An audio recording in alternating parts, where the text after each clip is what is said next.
Hello, everyone, and welcome to this new meeting of the Finance Network series titled InConversation, Exploring the Philosophy of Money and Finance. And today we are delighted to welcome Peter Dietsch from University of Victoria and Clément Fontan from University of Louvain, who will be interviewed by Jens van Klooster from University of Amsterdam. And so, of course, thank you, Peter, Clément, and Jens for accepting our invitation. Today's interview is titled Green Central Banking, and is inspired by a chapter authored by them and other researchers in the volume The Philosophy of Money and Finance, edited by Jürgen Sandberg and Lisa Warensky, and published by Oxford University Press. The interview will revolve around two main issues. What is central banking, and should central banks play a role in the climate transition? As usual, following the interview, we'll open the floor for discussion. If you'd like to ask a question, please raise your virtual hand using the Zoom menu, and I will moderate the queue. That's all from me for now, and we can begin the interview. Thank you. Thanks a lot, Emiliano. Thanks a lot, Lisa, for asking me here to give me this opportunity to interview Peter and Clément on their nice chapter, Green Central Banking. Maybe also grill you a little bit. It's, of course, a difficult format, talking about the text that's already been written, but then there are two authors. I'll just, change between you back and forth. And I think also a lot has happened since this chapter was written, so that will also give us ample opportunity to reflect on some of these developments. It's, of course, also a super important topic. So the financial system, the allocation of capital in the economy is absolutely crucial for anything related to climate policy. Central bankers are absolutely in the middle of that, but they're also unelected, and we're not entirely sure what role to give to them. And this has now been a huge topic of debate the past year. So I just wanted to start off asking you to set the stage a bit based on the chapter. Maybe I start with you, Peter. So there's this saying by Nicholas Stern that climate change is the biggest market failure in human history. And you also come back at that at different points in the chapter, this way of looking at the issue. But can you first say more about how central bankers have themselves interpreted the problem, the different ways they have looked at climate change and their own relationship in relation to it? Sure. Well, first of all, thank you, Jens, for taking the time to interview us. Thank you, Emiliano, for having us on finance. And thanks again, Lisa, and also Joachim, who's not here, for inviting us to write that chapter that we're talking about today. A little shout out too to our other two co-authors, François Claveau and Jérémy Dion. So any critical questions you have, we will just pass on to them later on. No, I'm just kidding. So to dive right in, I mean, maybe I should just say a few sentences about what we do in the chapter, and then use that to say something about your question. So the chapter really proceeds in three main steps. It starts with the observation that central banks face what we call a legitimacy dilemma when it comes to climate change. So either they don't act on it, in which case that will lead to bad outcomes, and people will say, look, you guys, you're partly responsible for these bad outcomes. You lack what we call output legitimacy. Right? Or they do act on climate change, in which case people are going to say, but why are you, who are not democratically elected, in a position to act on these deeply political questions? You lack what we call input legitimacy. Right? So there is the basic dilemma, and then what we did in a second step is look at what central bankers themselves, how they position themselves vis-a-vis this dilemma. And Clément, feel free to jump in at any point. But in that survey we surveyed over 17,000 official documents, speeches, publications, and so on. And from that, we saw three main insights. So the first insight is really that there is a consensus among central bankers, and that's maybe not very surprising, that they should take climate change into account to the extent that it influences what they consider their central mandate, or what is their central mandate, and namely in most cases, price stability. Right? So they do take it into account instrumentally. Now, of course, that's not going to mean very much. And the second insight in that survey is that beyond that minimal consensus, there's actually a surprising amount of disagreement among central bankers what they should do vis-a-vis climate change. And the interesting thing is there is disagreement even among central bankers from the same central bank, right, who have the same mandate. So that's insight number two. And insight number three is then you might say, well, they've got to figure it out. They are the experts. But interestingly enough, about that disagreement, what they should do on climate change, we argue that central bankers are not really the experts. That's more a question of democratic theory. In a society, who should make these decisions? Independent agencies, polities, elected representatives, and so on. Right? So that's the second step. And then in a third step, we ask, well, what could we do to solve this dilemma? Maybe we'll get into that later on. So to get back to your question, Jens, how do they position themselves vis-a-vis this? I think they're starting to feel the pressure of this dilemma. Either we act on it, we're doomed, or we don't act on it, we're also doomed. And then you see that once they feel this pressure, they run off in different directions, and that's where it gets interesting. Maybe, if I may, I think what is interesting also is that how central banks relate to climate change is not very different from how they relate to economic inequality, maybe even to support growth or to any other objective beyond price stability. So from that perspective, their ability to take into account other objective, other dimension of economic problems beyond price stability is put into call. And I think that it also boils down to the fact that taking climate change seriously, or the ecological catastrophe more generally, has distributional implication. It means that if you want to answer to that challenge properly, there will be winners and losers. And from that point of view, and from that moment, central bankers start to feel unease. And so I think it's important to underline that the dilemma that central bankers face when dealing with climate change is not specific to climate change. It's specific to anything that has distributional implication. And so what is specific, however, to climate change is that because it's the biggest market failure of our time, or maybe collective action failure more generally, the stakes are higher, maybe. And so, but I would say that the structure of the issue is very similar to any other topic that has distributive implication. Okay, well, let's already see some divergences emerging. Clément, can I first just go to the issue of the mandate? So I really like looking at all these divergent accounts that central bankers give, and then sort of trying to make sense of where there is agreement and disagreement. And I guess, as Peter also just said, okay, there's this clear statement that central banks are very happy to make. Like, look, if it's necessary to pursue our primary mandates, then we can do something, and otherwise not.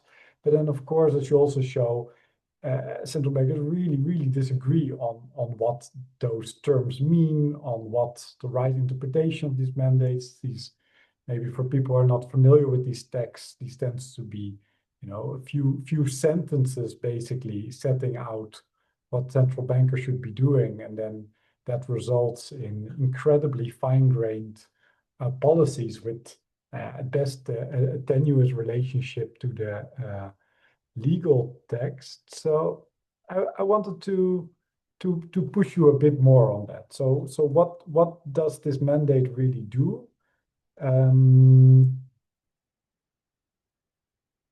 What does this sort of disagreement that you sketch really tell us about the nature of these mandates? And can those mandates really bear the justificatory role in providing democratic legitimacy to begin with? Yeah. So I will actually start with your first and third point. So mandates in general, and then go on with different interpretation of the same mandate. So mandates in general. So I think it's important sometimes not to have a too much Western-centric point of view, and to remind ourselves that many central banks exist in this world.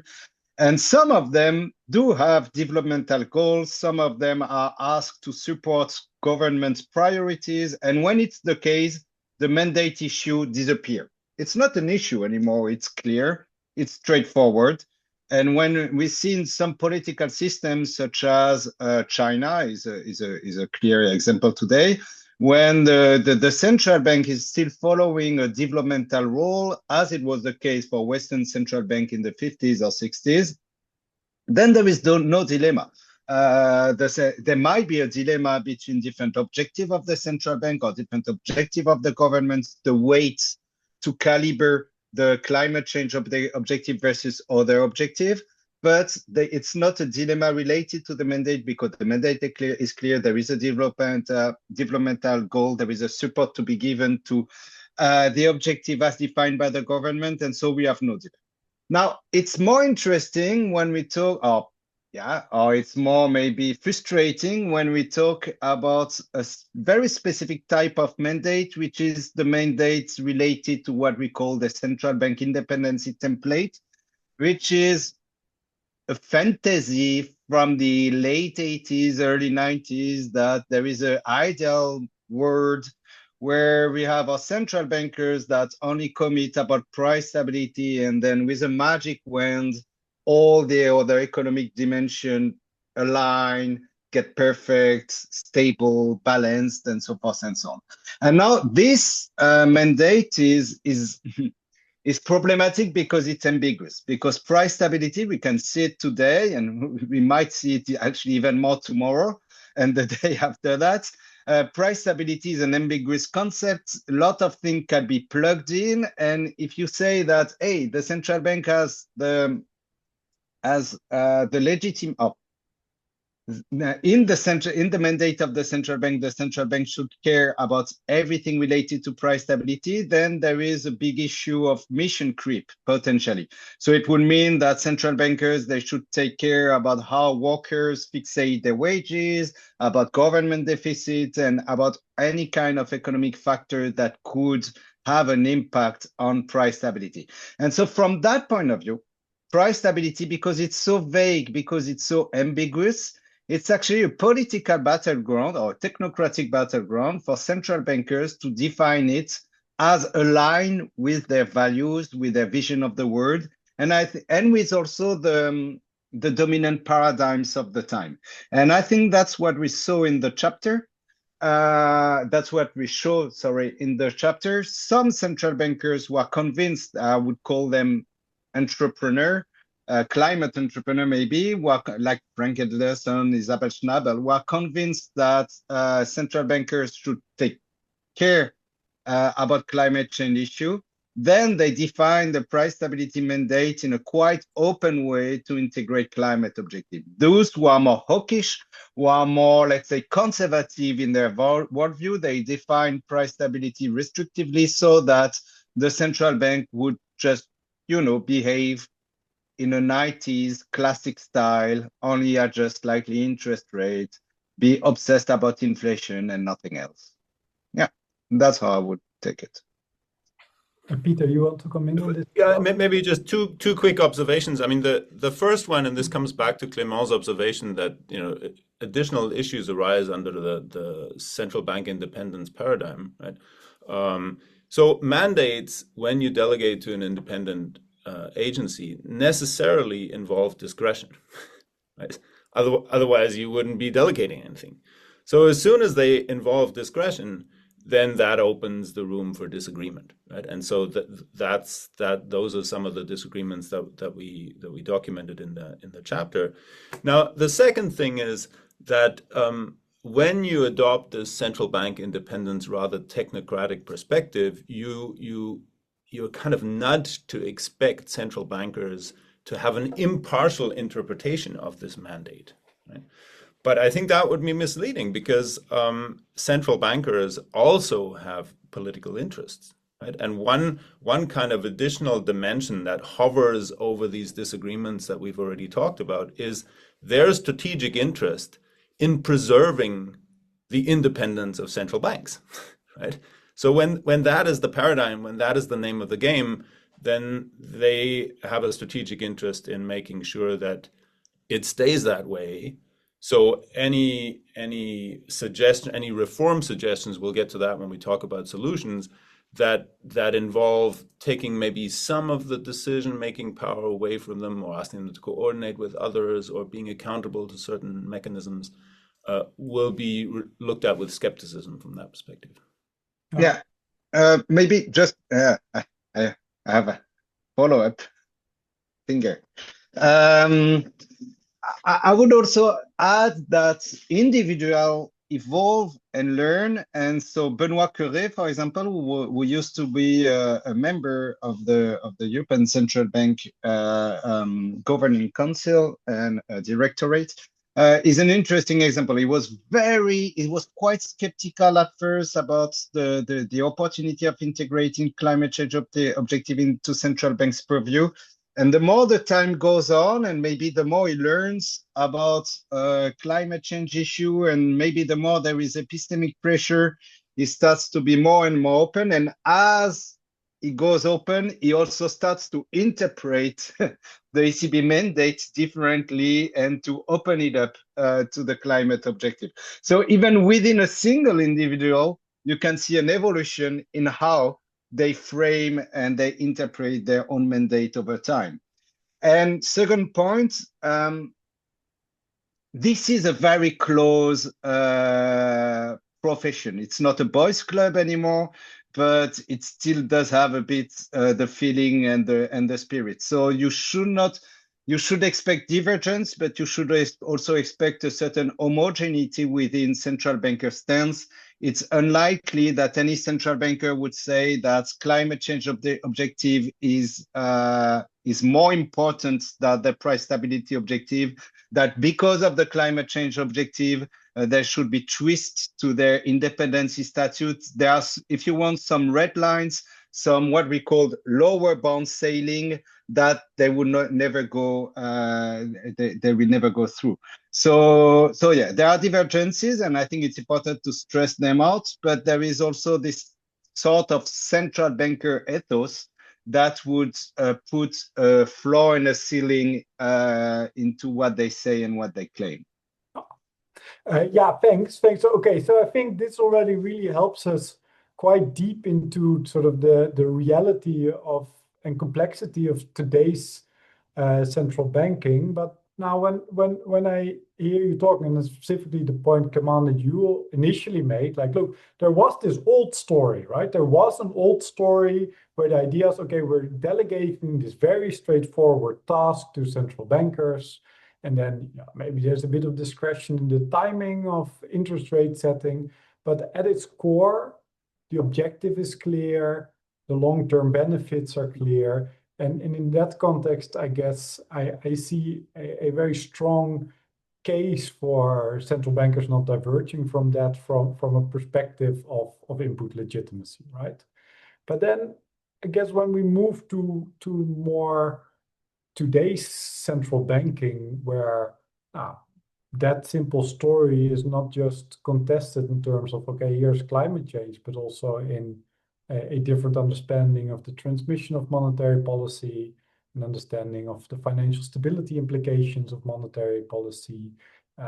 As Clément and just highlighted, also, I think a lot more sophisticated sociology of the profession in terms of how people position themselves politically, how people evolve in their views, and the point I started with, but I think that you both in different ways also confirmed that shifting interpretations of mandates are in some ways the way in which politics plays out and which distributive choices are made.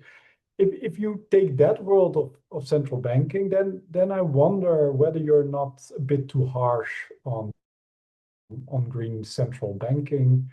So you have, for example, at some point calling it unpalatable to let unelected central bankers stretch the interpretation of their mandate to pick economic sectors which should thrive or shrink. And the question here is a bit, can we still really make that distinction so firmly, and if so, how? Between, on the one hand, things we've just discussed of central bankers changing their view, reinterpreting what price stability means in light of climate change, and on the other hand, the thing that you say now, this is really be off the charge, making sectoral allocative choices. Maybe Peter, you want to start on this specific normative issue, how to think about that? Yeah, I mean, so this gets us into the question on how we should address the dilemma, right? And so in the paper, in the chapter, what we do at the end is we consider two generic solutions. One is to change the mandate and to say a little bit akin to the examples that Clément already cited from Asia. Look, you guys, you shouldn't just focus only on price stability, but you should also keep an eye out for these other policy objectives. Right? Now, one potential challenge that we note in that regard is that exactly bumps into the input legitimacy problem that we've already identified, right? And so this is where you now say, well, aren't you being a little too harsh? If that solves climate change, isn't that what we should do, right? And so that's why in the chapter, but I emphasize that in the chapter, we lean towards the other solution, which is to say, well, maybe what we need here is more of a policy coordination, again, akin to what we see in some Asian countries. Malaysia, for instance, financial inclusion is clearly an objective of the central bank. They adopt policies in that regard. And so once you have that policy coordination, you might come to a reform agenda that kind of navigates this dilemma between input and output legitimacy, not in as one-sided a way, and we hope would address climate change. Right? So I stress in the chapter, because I completely agree with you. If telling the independent central banks, you guys take care of climate change, was effective. Now I'm speaking for myself. I'm not speaking for the four authors, right? I would go for it right away, right? So if that's an accessible solution that we can have, whereas the other one is maybe not one that we can have, I would say this is something we should consider. Right? But what we say in the chapter is, look, in terms of democratic theory, right, this comes at a cost. It comes at a cost of not having the input legitimacy. Right? But notice that when we set up central banks in the first place, when we created these independent agencies, we made the same move. We knew that it was utopian to think that monetary policy was unpolitical. It's always political. Right? But we said, okay, we'll give it to them anyway, because that's going to be an effective policy. Right? So we accepted the cost in terms of input legitimacy because we thought we could get the job done. And you now think that was maybe then already a mistake? It's a question of calibration, right? In our book, we distinguish between the principle of independence as a principle of separation of power, and I think that you should always retain some of that. But then the central bank independence template goes way beyond that and say that basically it's an imperative to shelter money politics from society as much as we can. Otherwise, we do not have credibility towards market operators, and it's inflation doomsday. And this story is crazy. And that second story fuels the level of independence that central bank has today, and the way they see themselves, and they see the role they should play in the economy.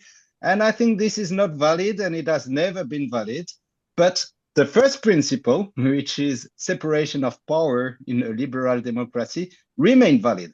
So it's a question of balance and of calibration between the two principles, and you should have a certain degree of independence, but also a certain form of coordination to make sure that, policy objective of different government branch, they do not go into complete different discretion.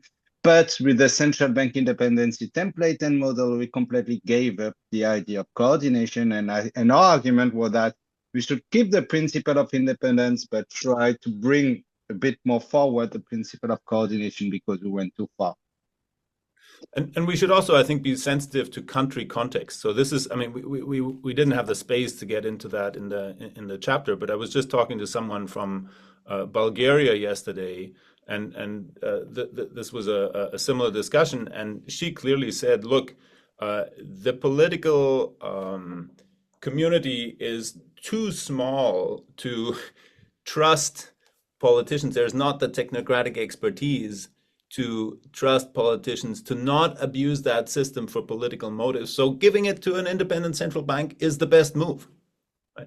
Now, I'm not in a position to assess whether that is correct or not, but I think it is correct that there might be countries in which just going the independence route is preferable, and there's others where the coordination that we kind of lean towards the end of the paper is more feasible and therefore preferable, right? So I think a one-size-fits-all solution is maybe not the way to go, but notice that the central bank independence paradigm over the last few decades has been rolled out as a one-size-fits-all solution, at least by European and North American central banks. As we've already pointed out, Asian central banks are not using that playbook, and good for them, because they seem to have found a way that works, right, in their context. Yeah, I guess the Hungarian central bank is an interesting example in this context, which got a mandate change that explicitly included environmental priorities, and then I think basically made some pretty innocuous changes to mortgage rules supporting energy efficiency for the Hungarian housing system. Whatever else you can say about development of Hungary, I think that worked out fine, and I think that also other central banks outside advanced economies could very well, with these sorts of measures, improve their policy without immediately running into this very specific trap of a highly politicized central bank that results in inflationary policies. Is this maybe a moment to ask for questions from other people who are here? I guess our cards are now sort of on the table. Okay. Emiliano. I see a question from Lucas, yes. Lucas, yes, please do. Okay, very interesting. Thank you so much. I'm interested in how the dilemma is specific to the central banking case. Now, you might think that in recent years we have thought about very different branches and parts of government and the way that they, should stick to neutrality or become more active in the face of various challenges, and especially climate change. And I want to give you two examples and ask you how you think central banking is different or the same to these. And one is research, and the other one is the courts, law. In both cases, we have some types of mandates, right? Universities or public research institutions get a lot of money from the state, from public resources, and they have a certain level of mandates. Often they have to produce certain research, but researchers get a lot of money to do what they judge scientifically to be of interest. Now, do you think a similar input-output dilemma exists there as well? And the other case is the court system. Judges are paid by the state. It's very similar to the central banks. do you think the same question of legitimacy arises there as well? And if you advocate for an an activist stance in central banking, would you also advocate that in the court system? So I'm asking you to zoom out and tell me how this is specific.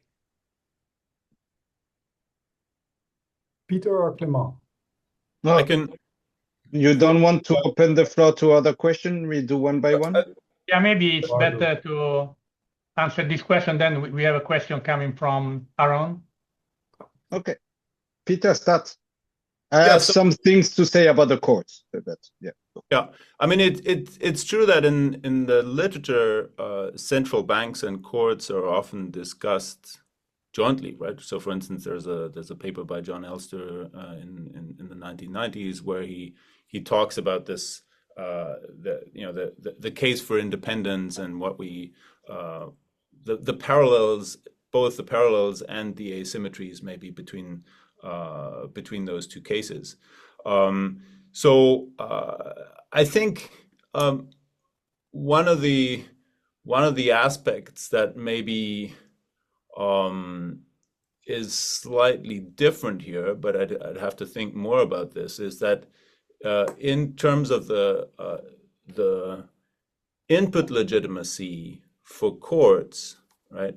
We basically put less emphasis on the fact that the courts and judges need to be elected by people. I mean, there are systems in the United States, for instance, where judges are elected. I think they also have certain weaknesses, right?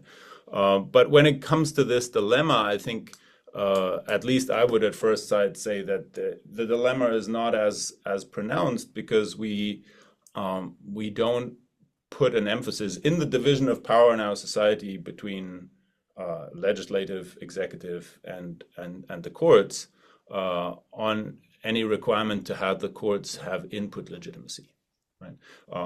I guess the hornet's nest that your question points to is, well, what is the appropriate system for the nomination of judges in courts, right?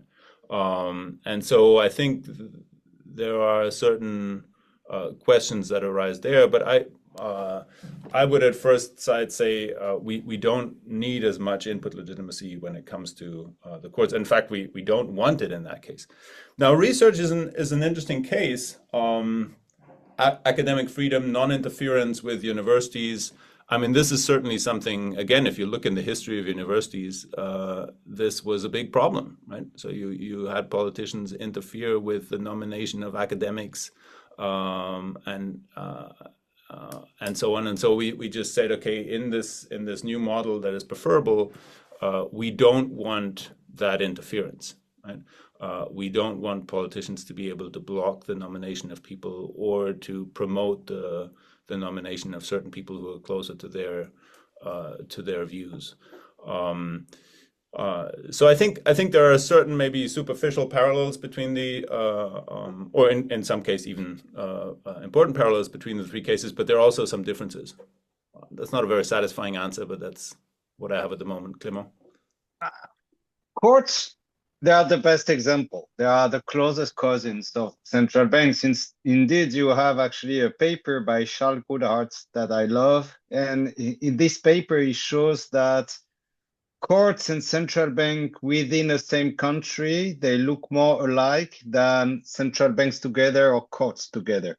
Say differently, the European Court of Justice and the ECB, they are much more similar than the ECB and the Federal Reserves are. And so I really like it because you can see it, your courts and your central banks as offsprings of your general philosophy of your political system. And I think the dilemma, they're similar as well. If a court decides to cancel a very important financial decision, there might be chaos in the market and the market meltdown the next hour. It's exactly the same for the European, for the central bank. The input-output legitimacy also shape their statutes and their institutional architecture. And what I would say that might be different, if you change the law, it's likely that you will change to a certain extent the jurisprudence of a court. If you change the mandate of a central bank, it might be less clear-cut. So I would say that all in all, central bankers may keep a certain level of discretion that is higher in comparison with judges. So yeah, that's what I would say. Yeah, that's it. Aaron, Okay. you also want to come in? Hi, everybody. Yeah, Yeah, nice. Aaron James, yeah. Yeah, hi. Nice to see you all. Sorry, my mother's calling repeatedly. I'm trying to silence her. But really nice to see you all and connect. But yeah, just to jump in on this, the input-output legitimacy distinction or dilemma, it's a dilemma.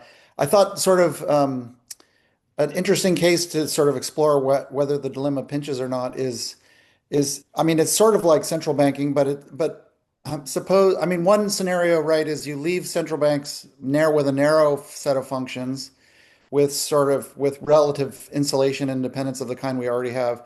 And then you just establish a sort of, could be a central bank offshoot or independent from it as a public development bank that is also creating money backed by the central money authority. But it's expressly, according to mandate, allocating, doing credit policy with climate goals, or other inequality goals, whatever goals the public, are sort of publicly plausible.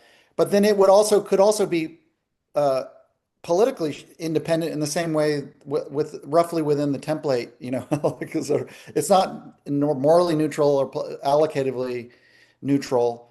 It's expressly allocative, but it's still sort of accountable in very indirect ways. Appointments are staggered, this kind of thing. Like it's not amenable to short-term interference in the way that you might think is valuable. And that if it's effectively a central bank monetary authority, if it's backed by the existing monetary authority. And so things like this already exist, like in the US, the Federal Financing Bank and Treasury is like a small version of this. Biden, as you guys know, Biden legislation tried to roll it out and develop it, but that could be broadened out into a bigger thing. And now, I mean, it would sort of be expressly political, but still insulated from politics. And so it would there'd be input into setting up the input legitimacy in setting up the sort of public political moral allocative mandate. It would take some of the pressure off the sort of narrowly targeted central bank, which is just doing interest rate policy or whatever, or lender of last resort functions, or that kind of thing, or financial stability, or bare bones fair, like traditional financial stability or something like that. But then this like dividing of the roles might with different sort of experts and expertise, but still insulated from like short-term political accountability. That might be a way to sort of finesse it. I mean, it would still have some of the output legitimacy questions, because if things don't work, things aren't working out well, and then people might complain, hey, why aren't you solving this problem? And then they at the new development bank could say, well, our job's relatively narrow, that's for the legislature to deal with, we just we're making decisions within our mandate. It's the same sort of potential gap between outcomes but anyway, that sort of possible reform seems like it finesses a lot of the sort of trade-offs that you're sort of posing as a dilemma. I mean, it seems like less of a dilemma if this institutional reform is the main one. Anyway, let me just stop there. I think there's reasons why that might be more attractive politically nowadays, or as a post-fascist resurgence move or whatever. But leaving that aside, what are your thoughts? Yeah. Shall I start, Peter? Yeah. Go ahead. Like, you do not need reform, right? What you propose is called the European Union. There is the European Investment Bank that has climate objective, and there is the ECB with a narrow set of mission on the side. And let's say that's the issue is that central banks are very specific institutions because they can create money at will, something which a public development bank doesn't do. And so I would say that it does not have the same allocative power. A central bank has a higher allocative power. A central bank has a higher power to shape market decision because it's the ultimate refuge value in case of crisis. Whereas your public development bank, yeah, it's more like a sovereign wealth fund, if you want. But however, I think that the reasoning is very valid. Actually, one of the solutions that we propose in terms of coordination is higher amounts of liquidity provided by the central bank to the public development bank. So yeah, I think there is value and there is merit in thinking the architecture that way. The only issue is that this institutional architecture already exists in a certain extent, and it does not bring results that are satisfactory enough, I would say.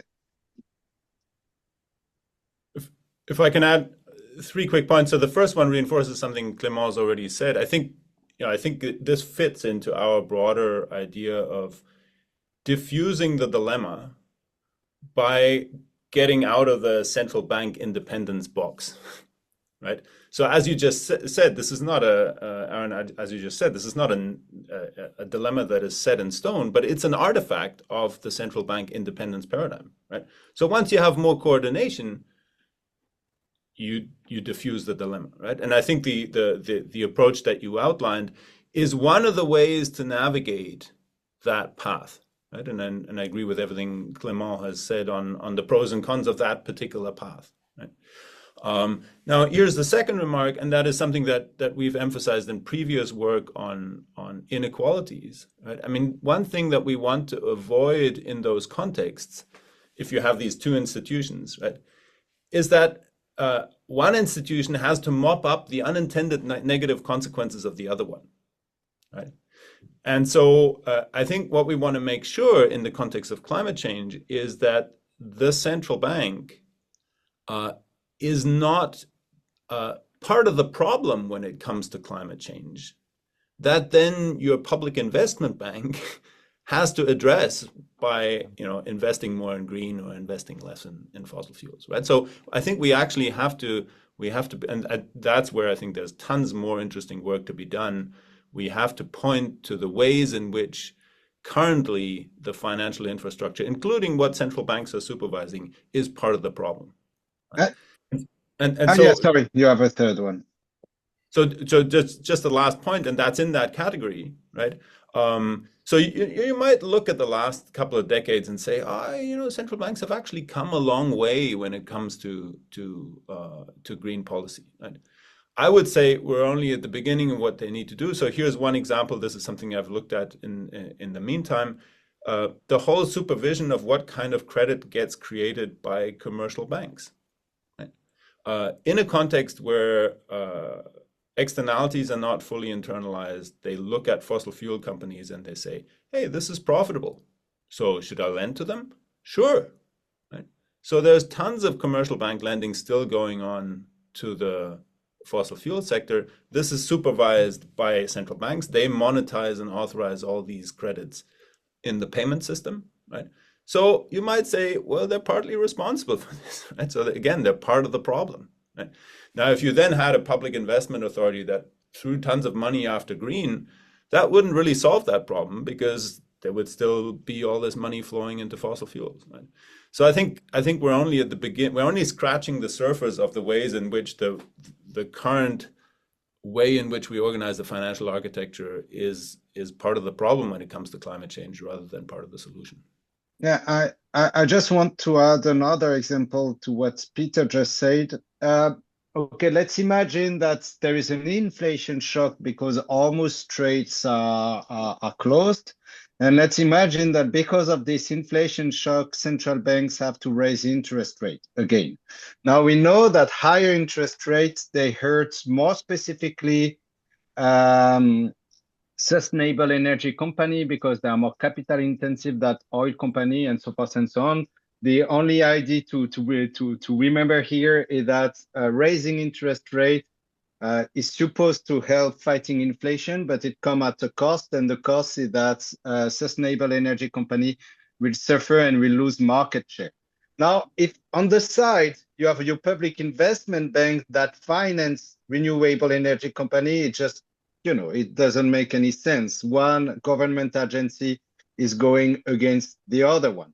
Whereas if there was a way to bring more climate sensitivity into what the central bank does, we could imagine a situation, and Jens is defending that since forever. We could imagine a situation where the central bank would raise interest rate for everyone, but not the renewable energy company. So we can see that keeping a system, trying to bring sensitivity of climate objective into one institution is sometimes something that you could want more than adding another institution on the side, because you do not face the risk of contradictory objective and instruments. Yeah, Clément, thank you very much for, I think we're already 45 minutes in, right? Sorry, yes, I have a question too. Maybe Peter have a follow-up. No, I was just pointing to Aaron, who had a follow-up. I don't know where we're in terms of time, but okay, maybe take 2 more follow-ups and then we round it off. Yeah, I have a question. I would like to make a question. Emiliano.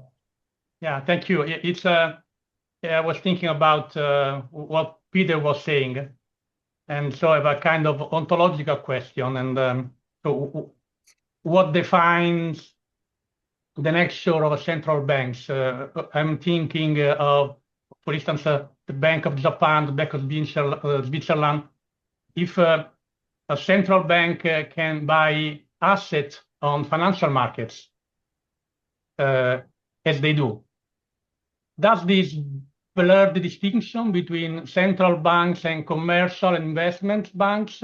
And in a sense, does it imply a transformation of the institutional role of the central banks? That's a curiosity. Well, I mean, one significant difference here is that central banks use a different kind of money to buy these assets than commercial banks. They use central bank reserves that they then credit in the financial in the commercial bank's accounts to buy this stuff from them. And they have, as Clément pointed out earlier, they have deeper pockets, in fact, unlimited pockets to buy this kind of stuff, right? So, I mean, I think your observation gets us into a whole different debate about the justifications, the pros and cons of quantitative easing as a tool for monetary policy, right? Is this something that should be used as a tool for monetary policy?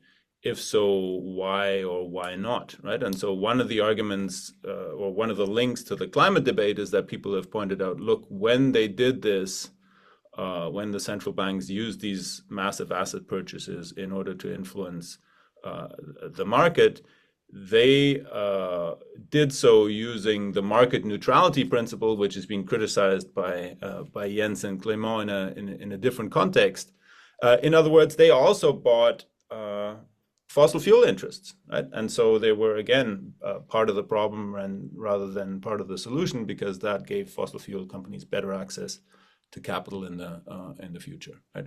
So I think that's kind of a connected debate that we would get into here. But I think my first reaction would be to say that the motivations of why central banks are buying assets are different from why commercial banks or other financial investors are buying financial assets, and that's what distinguishes them.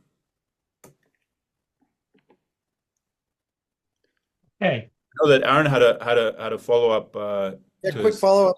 It was just a point of rhetoricalness. First, just to thank you for the point. So, but like maybe there's just a different point of emphasis or argumentation than. But I mean, the need for coordination between like a sort of traditional monetary authority and a public bank, that seems really important. The points you're making, but that could still be pitched as sort of a narrow accommodation of other sort of monetary functions, on other balance sheets and other agencies. That's like what it already does. So it's still your mandate, but you have to coordinate and accommodate or whatever. So that seems like sort of politically a narrower ask of central bankers.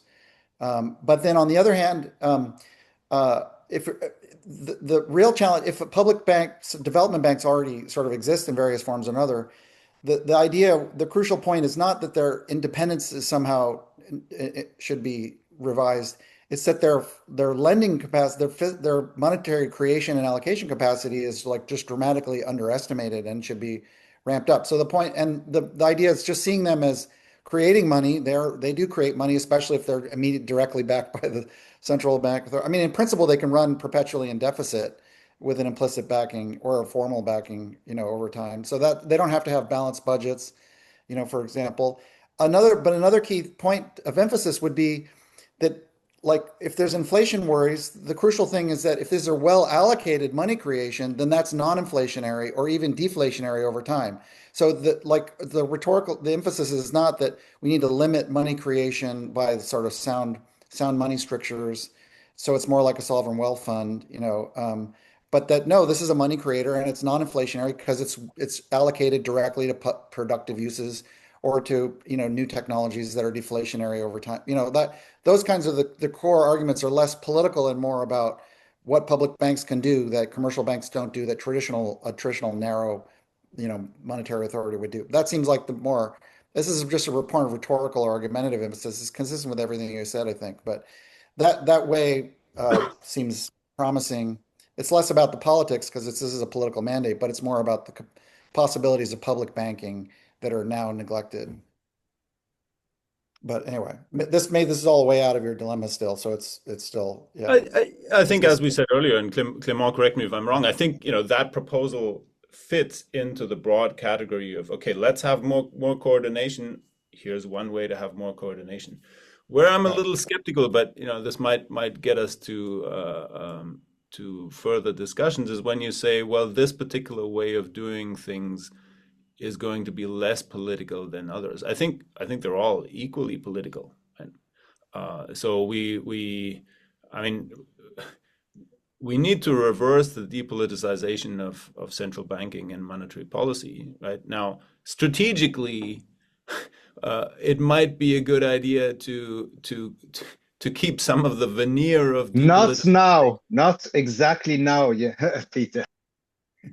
But that's not a question that I have any particular. I think that's again is context dependent. So Clément seems to have a clear stance on that. Okay, depoliticize all the way now. Monetary policy is not unpolitical. It is deeply political. Period. And, okay, nice. This is what we end on, because this is, of course, the ultimate truth. It's all super political. We try to make it look democratic, but it's a hard struggle given the existing constitutional structures. Peter and Clément, thank you so much for taking the time to elaborate on your chapter. I think it's very clear that there's many, many open questions here and a lot more also for philosophers to still dive into in the coming years. So Lisa, I do think you'll need to write a follow-up of the book at some point, but that's an okay. Take your point. Yeah. Right. Thanks, everyone. Okay. Okay, Thanks, thank you. everyone. Thank you so much. Bye-bye. Bye. Have a nice day. Bye.